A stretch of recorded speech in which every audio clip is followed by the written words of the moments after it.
जय जोहार, जय छत्तीसगढ़। मैं मोहन बघेल आपन के माया दुलार पाए। मोर नवा गीत वीणा कंपनी से रिलीज होते,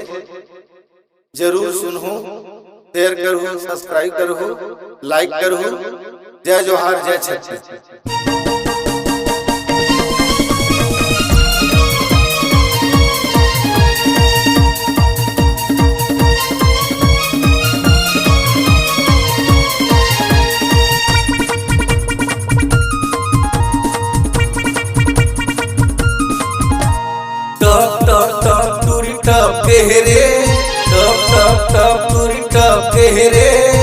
चढ़े जवानी में छेरावत ना टप टप टप टूरी टप केहरे चढ़े जवानी में छेरावत ना खाए के मन होते लाली पता लीला ए भैया खाए के मन होते लाली पता लीला भीतर भीतर चुचुआवत ना टप टप टप टूरी टप केहरे चढ़े जवानी में छेरावत ना टप टप टप टूरी टप केहरे चढ़े जवानी में छेरावत ना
चढ़े जवानी में छेरावत ना टप टप टप टूरी टप केहरे चढ़े जवानी में छेरावत ना खाए के मन होते लाली कलिंदर ला ए भैया खाए के मन होते लाली कलिंदर ला भीतर भीतर चुचुआवत रे टप टप टप टूरी टप केहरे चढ़े जवानी में छेरावत ना टप टप टप टूरी टप केहरे चढ़े जवानी में छेरावत ना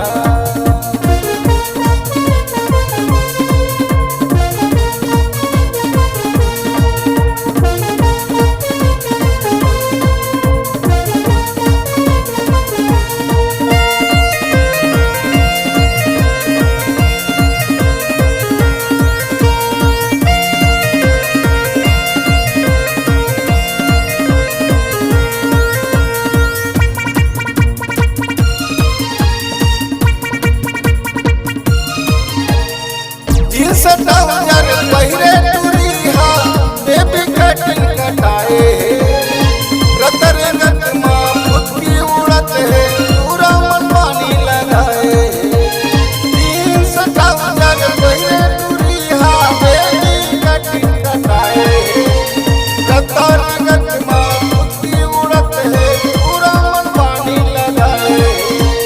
टप टप टप टूरी टप केहरे टप टप टप टूरी टप केहरे चढ़े जवानी में छेरावत ना टप टप टप टूरी टप केहरे चढ़े जवानी में छेरावत ना खाए के मन होते लाली करंगला ए भैया खाए के मन होते लाली करंगला भीतर भीतर चुचुआवत रे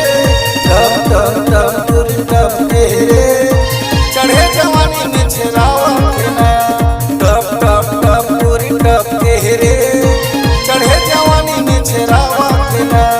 टप टप टप टूरी टप केहरे आमा सही के तेरावत ना टप टप टप टूरी टप केहरे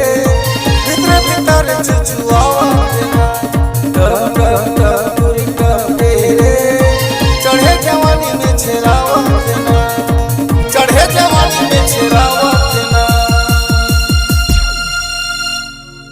नमस्कार दोस्तों, नए नए छत्तीसगढ़ी गाने सुनने और देखने के लिए हमारी वीणा म्यूजिक को सब्सक्राइब करें और बेल आइकॉन के बटन को क्लिक करें।